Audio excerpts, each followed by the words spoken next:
तो आप सूची बताइए, हम जानना चाहते हैं। तो सूची कहते हैं कि द्वापरे शमुन प्राप्ति तृतीय युग पर्या जातः पराशरा योगी वाशव्या कलया हरे। कि शौनक जी द्वापर में जो है वेद व्यास जी पराशर एवं सत्यवती की यहाँ इन्होंने अवतार लिया। और एक दिन वेद व्यास जी जो है सरस्वती नदी के तट पर स्नान करते हैं। सोचा कि आने वाला जो कलयुग होगा उसमें जो लोग पैदा होंगे सरदाहीन, ध्यान रखना, सरदाहीन, सरदार नहीं है, केवल दिखाओ है। शक्तिहीन, शक्ति किसके पास नहीं है। बुद्धिहीन, कर्तव्यहीन, बुद्धिहीन और कर्तव्यहीन, यानी अपने कर्तव्य का ठीक ठीक पालन कोई नहीं करेगा, ना तो माता पिता ना संतान। माता पिता बच्चों को शिक्षा देंगे चोरी मत कर, चोरी मत कर, स्वयं पिता मां लगे हो तो का कर्तव्यहीन, बुद्धिहीन। आप रोज बच्चों को शिक्षा दो तो ये मत कर वो मत कर, कलेश बढ़ेगा। आप शिक्षा मत दो, आप पहले स्वयं को शिक्षित करो, स्वयं पाप करना छोड़ दो। आप बच्चों को मत बोलो फोन मत दे, फोन मत दे, पहले स्वयं छोड़ दो। पहले स्वयं छोड़ना पड़ेगा, स्वयं त्यागना पड़ेगा। और स्वयं नहीं त्यागोगे, बच्चों को बोलोगे तो कलेश बढ़ेगा। पहले स्वयं साफ हो जाओ। आप लोग कपड़े धोते हो, अंत में कैसे पानी से कपड़े नहीं छोड़ते हो? साफ। क्यों? क्योंकि साफ करना, साफ व्यक्ति ही दूसरे को साफ कर सकता है। आप दूसरे को साफ करने का ठेका मत लो, पहले स्वयं को साफ करो। और स्वयं को आपने साफ कर दे तो आपको बोलने की जरूरत नहीं, क्योंकि आपको देख देख के आपकी वाणी का प्रभाव इतना होगा, आपका इतना ओरा तैयार हो जाएगा कि आपके सामने वाला स्वयं साफ हो जाएगा। आप पहले स्वयं तो साफ करो अपने आप, अपने अंदर की गंदगी। उसको मत दो कि ये मत करो मत कर। अरे स्वयं वो कर्म कर रहे हैं जो हम उनको बोले कि तू मत कर, तो कहां से काम बनेगा? तो कहा वेद व्यास ने सब कर्तव्य ही, आयु कम हो जाएगी और भाग्य भी मंद हो जाएगा। वेद पुराण तो ये पढ़ने से कि हनुमान चालीसा तक ही रह जाएंगे, दुर्गा चालीसा तक ही रह जाएंगे। अगर इनको बोले जाए एक दो मंत्र बोलो तो जयराम जी की। आज भक्ति का है केवल हनुमान चालीसा, केवल दुर्गा चालीसा, छोटी छोटी यही तक रह जाएंगे, दो चार भजन। अगर बोल दिया जाए कि वेद कितने, पुराण कितने, उपनिषद कितने, किसी को पता नहीं होगा। और जब आप लोग को पता नहीं होगा तो कोई भी आकर आपको भ्रमित कर देगा। जो गुरु परंपरा चल रही ना आजकल, गुरु मंत्र ले लो, बिना गुरु का मुक्ति नहीं है, मोक्ष नहीं है, वो तभी तो चल रही है क्योंकि आपको कुछ ज्ञान नहीं है। आपको ज्ञान होगा तो आप कभी भी भ्रमित नहीं हो सकते। लेकिन आपको ज्ञान नहीं तो कोई भी आपको छोड़ दो घर बार, मत करो माता पिता की सेवा, मत करो इष्ट की पूजा, पितरों की पूजा, आ जाओ सब लेके आ जाओ। स्वयं तो अपने बड़े बड़े आश्रम चलाते रहेंगे और आपको बोलेंगे घर खाली कर दो, घर खाली कर दो। वही लोग जाएंगे जिनको ज्ञान नहीं होगा। तो कहा कि भाई वेद व्यास ने ऐसा सोचा, तो व्यास ने विचार किया इस प्रकार के जब लोग होंगे तो इन्होंने एक ही वेद के 4 वेद कर दिए कि बड़ा ग्रंथ नहीं पढ़ पाएंगे, तो शुक्ल यजुर साम अथर्व 4 कर दिए। 400 में फिर पढ़ तो लेंगे, लेकिन फिर भी लगा कि ये भी नहीं कब इसके बाद। तो वेद व्यास ने जो है धर्म अर्थ काम मोक्ष को प्रतिपादित करने वाला श्री महाभारत की रचना कर दी। लेकिन वेद व्यास जी को तब भी लगा ये भी कुछ। उसके बाद 18 पुराण लिख दिए, शिव पुराण, देवी हवा अग्नि पुराण, वायु पुराण आदि 17 पुराण लिखने के बाद भी वेद व्यास जी को लग रहा कि अभी भी कुछ नहीं है, ऐसा लग रहा कि कुछ कमी रह गई है। और वेद व्यासी अपने आप को अधूरा समझ रहे हैं, और हमको तो थोड़ा सा ज्ञान होता, हम लोग कहते हैं हमसे बढ़कर कोई है ही नहीं। अब वेद व्यासी को समझ में नहीं आ रहा कि कभी कहाँ है। अब जब समझ में नहीं आया तो उस पूर्ण परशु परमात्मा का चिंतन है कि परमेश्वर आप ही कृपा करोगे जो पता चल सके कि कमी कहाँ है। इसलिए भगवान को सौंपा करो, सुबह शाम की पूजा में भगवान को प्रणाम क्या करो, भगवान का धन्यवाद क्या करो कि परमेश्वर तूने इतना दिया जितनी हमारी औकात भी नहीं थी। याद करो 50 साल समय पूरा पीछे, लेकिन हम लोग क्या था, हमेशा भिखारी बने थे। भगवान दे दे दे दे दे दे दे दे दे, भिखारी बनो मत भाई। भगवान ने हाथ पांव दे रखे, कर्म करो, कर्मों के द्वारा अपने भाग्य का निर्माण करो। तो ईश्वर ने इतना दिया जितनी हमारी औकात नहीं थी, लेकिन हमने क्या दिया? अगर ऐसे विचार करोगे तो फिर पता चलेगा कि वाकई में भगवान ने तो कब कितना दे दिया जितना हमने सोचा भी नहीं था, लेकिन हम ही निकम्मे हैं कि जिसको धन्यवाद भी नहीं देते।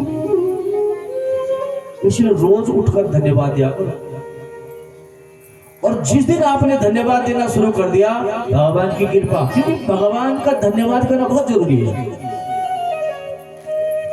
तो इस प्रकार से जब वेद व्यासी ने भगवान को कहा कि परमेश्वर आप ही कुछ बताओ, तो भगवान की प्रेरणा से जो है नारद जी वहां पर आ पहुंचे। अब नारद जी जब आए तब वेद व्यासी ने प्रणाम किया नारद जी को, और नारद जी ने कहा कि व्यासी आपका मुखमंडल उदास है, चिंतित है, कारण क्या है? और नारद जी जिसको भी मिले, मैंने कल कहा था कि सत्य से सत्य टकराए तो ज्ञान पैदा हुआ, सनत कुमार से नारद जी टकराए तो श्रीमद् भागवत पैदा हुआ। लेकिन ये लिखा किसने? तो आज नारद जी फिर व्यास जी टकराए और वही प्रेरणा देते कि लिखो। कब नारद जी उदास हूं, पता नहीं है कारण क्या है उदासी का। कहा मैंने माता पिता की सेवा करी, हवन आदि किया, सब कुछ किया जीवन में जो मनुष्य के लिए नियम बनाया है, लेकिन फिर असंतोष है। नारद जी कहते कि ठीक बोलते आप व्यास जी, लेकिन आपकी उदासी के कारण मैं जान गया हूं, इसलिए कभी भी विद्वानों के आगे विद्वान मत बनो। उनसे पूछो मेरी कमियां क्या है। कोई हमारी 2 तारीफ कर देता हम खुश हो जाते हैं। किसी ने बोलते कि अरे ये तो विद्वान ब्राह्मण है, आप लोगों ने बोलते विद्वान है, तो आप लोगों को पहले ज्ञान क्या है? आपकी बातों पर अगर कोई खुश हो जाए या हम खुश है किसी बातों पर, तो वही पता। इसलिए ठीक है कोई सम्मान करता है, लेकिन सम्मान को अहंकार मत बनो अपना। वेद व्यासी कहती कभी बताओ। नारद जी ने कहा कि व्यासी कि भवतानुदितो प्रायं यशो भागवतो मनम ये निर्वासो न दुष्येता मन्ने तद दर्शनम खिलम, मन्ने तद दर्शनम खिलम। व्यासी आपने समस्त वेद पुराण उपनिषदों की रचना तो कर दी, लेकिन अभी आपने एक ऐसी पुराण की रचना करनी है कि जिसमें भगवान की लीलाओं का, ये जितने वेद पुराण है इन सब का सार इकट्ठा हो। व्यास जी कहते क्या मुंह में दांत नहीं, पेट में दांत नहीं, बाल भी सफेद हो गए, बस की बात नहीं, लिखना उचित नहीं। अपने लिख पाऊं, कितना लिखूं, थक गया हूं, हिम्मत नहीं। अब देखो वेद व्यास जी हिम्मत हार चुके हैं, का बिल्कुल नहीं है हिम्मत। नारद जी कहते कि हिम्मत मत हारो, संतों की चरणों की रज को अपने माथे पे लगाओ, अर्थात ऊर्जावान लोग के पास जाओ, जिनके अंदर एनर्जी हो, जिनके अंदर ऊर्जा हो। मैं अभी आपकी केवल ऊर्जा ही तो दे रहा हूं। आज हमें ऊर्जा ही तो नहीं मिली घर के अंदर। एक व्यक्ति अगर इतना बड़ा मकान बना सकता है अपना, तो घर के अंदर अगर 4 सदस्य, 2 हाथ अगर इतना कर सकते तो 2 से बढ़कर 4 और 4 से 6 और 8 हाथ अगर मिल जाए तो आप लोग क्या नहीं कर सकते हो। लेकिन हाथ कोई मिलाना ही नहीं चाहता। एक ने सुझाव रखा, दूसरे ने काट दिया। मेरी बात मान। अगर सब मिल जाए, 4 हाथ घर के अंदर अगर 4 व्यक्ति 8 व्यक्ति है तो ध्यान रखना कोई कार्य मुश्किल, इसलिए एक दूसरे की बातों को सुना करो और इस अहंकार को भी त्याग दिया करो कि मैं बड़ा हूं। कई बार छोटा बच्चा भी अच्छी शिक्षा दे लेता है, लेकिन हमारे अंदर भी कुछ अवगुण है कि मैं बड़ा हूं, तेरी शिक्षा मानूंगा। बस यही तो कमी है जिस कारण उन्नति नहीं कर पाते। तो 2 हाथ अगर इतना कर सकते हैं तो घर के अंदर अगर 5 सदस्य के 5 हाथ 10 हाथ मिल जाए तो कोई कार्य आपको किसी की जरूरत नहीं पड़ेगी। इसलिए मिलना सीखो, एक दूसरे को सुनना सीखो, सुनकर उसका सम्मान करो और फिर उसको प्यार से समझाओ कि ये नहीं, ऐसा ऐसा नहीं तो ऐसा, सब आपकी बातें मानेंगे। लेकिन अहंकार में बोलोगे तो कभी भी उन्नति नहीं कर पाओगे। तो व्यास जी, नारद जी कहते कि लिखो। कहा आप बस की माने का व्यास जी मैं अपनी कहानी सुनाऊं? का सुना? कहा व्यास जी बड़ा गरीब था, निर्धन था, दासी का पुत्र था। मेरी माँ गांव में बर्तन मांजती थी सेठों के, और सेठ लोग के यहाँ जो खाना बचता था ना वो माँ लाती थी और उसी को मैं भी खाता था। इतना गरीब था, गरीबी बहुत बुरी चीज है, का बड़ा गरीब था और वही बचा कुचा खाता था। और एक दिन हमारे गांव में संत महात्मा चातुर्मास के लिए आए और गांव वालों की गांव ने उनको जगह दी और इन संतों की सेवा में हम गरीब तो थे ही, और मेरी माँ को जो है सफाई का काम सौंप दिया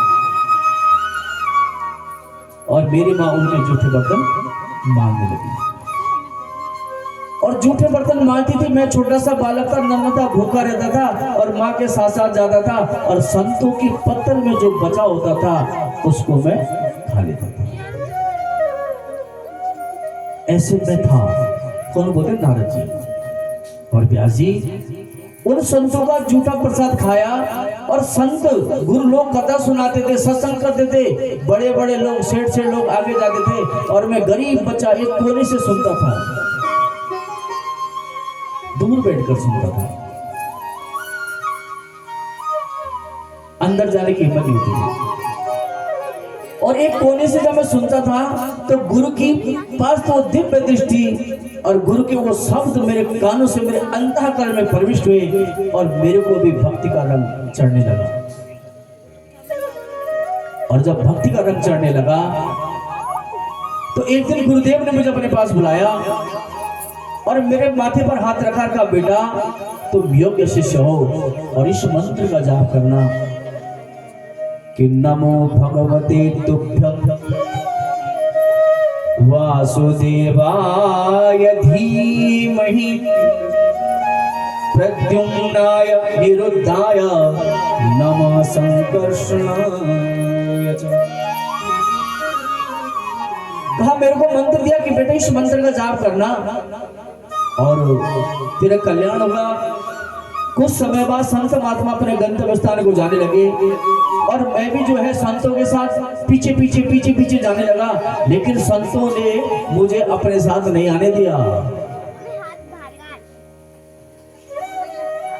वेद व्यासी ने बोला क्यों नहीं आने दिया?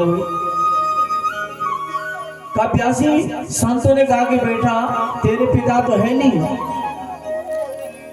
और तेरी माँ तेरी सारी जीती है, तो तेरा परम कर्तव्य है कि तू अपनी माँ की सेवा कर। तो अपनी माँ की सेवा कर और माँ की सेवा करना, माँ को अपने हाथों से भोग लगाना, भोजन कराना, ध्यान रखना।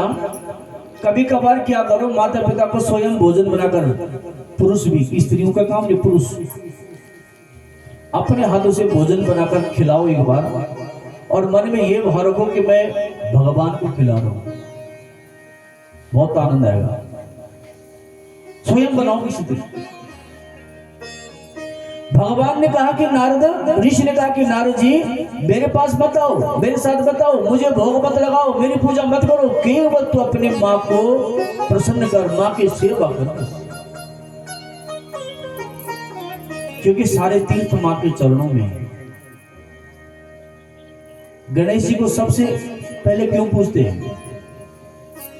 क्योंकि गणेश जी ने माता पिता की परिक्रमा की।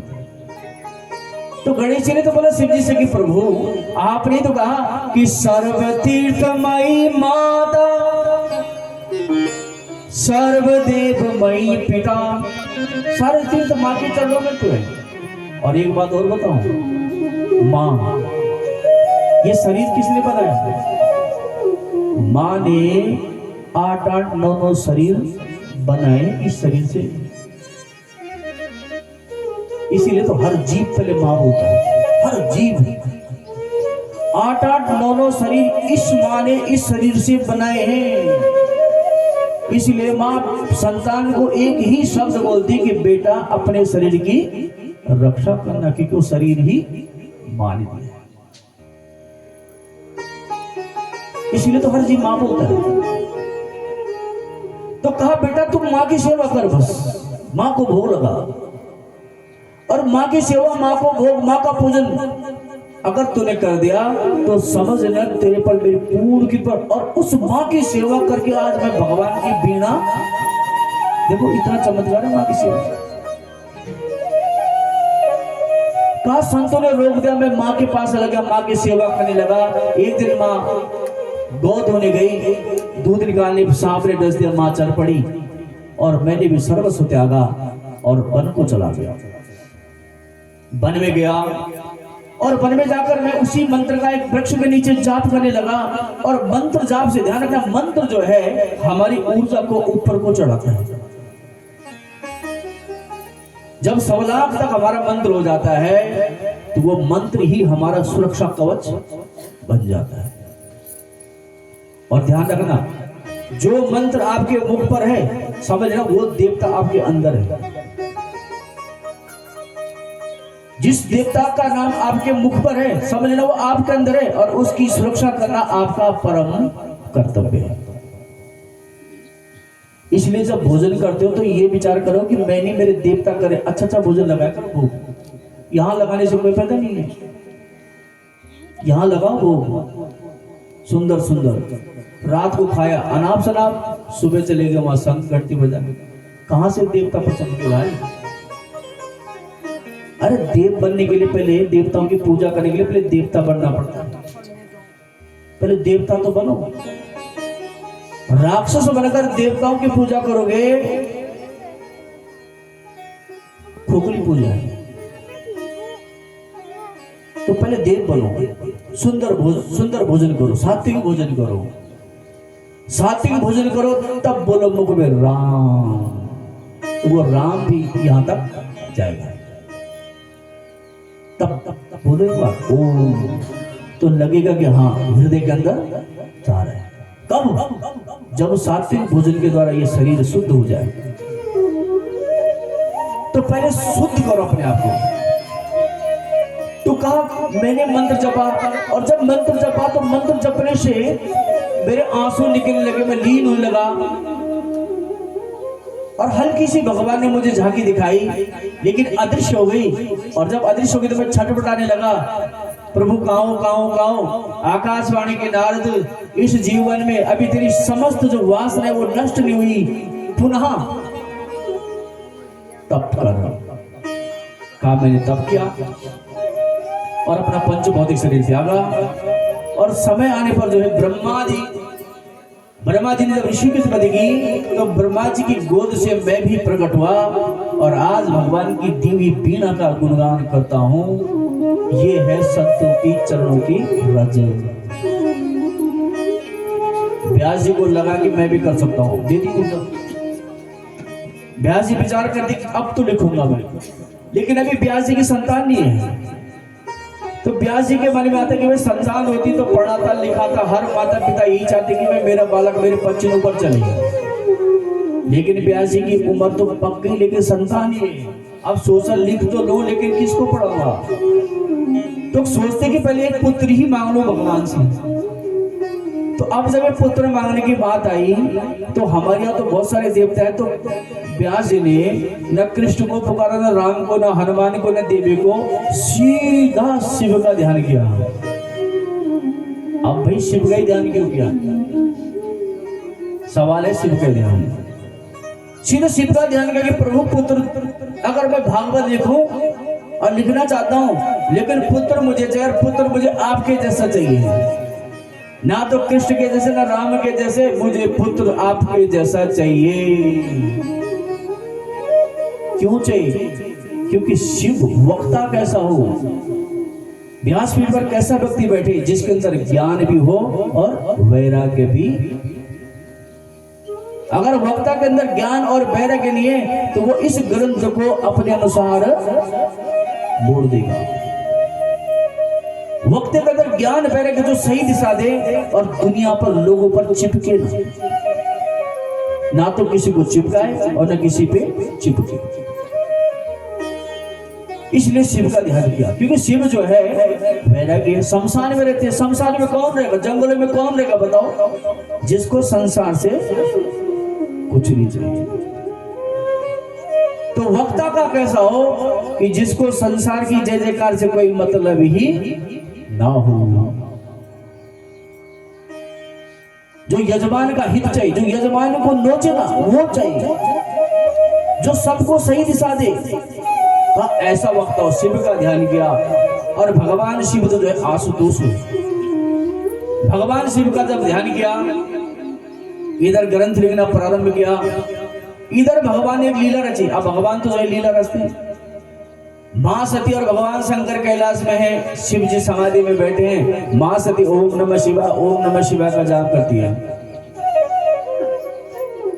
इतने में नारद जी आए, माँ के श्री चरणों में प्रणाम किया कि माता जी क्या करते हो, किसकी पूजा करते हो? कहा बेटा एक ही काम है 24 घंटा, ओम नमः शिवाय, ओम नमः शिवाय, ओम नमः शिवाय। नारद जी कहते कि माँ आप तो रोज सुबह शाम रात दिन कहा प्रेम करते हो।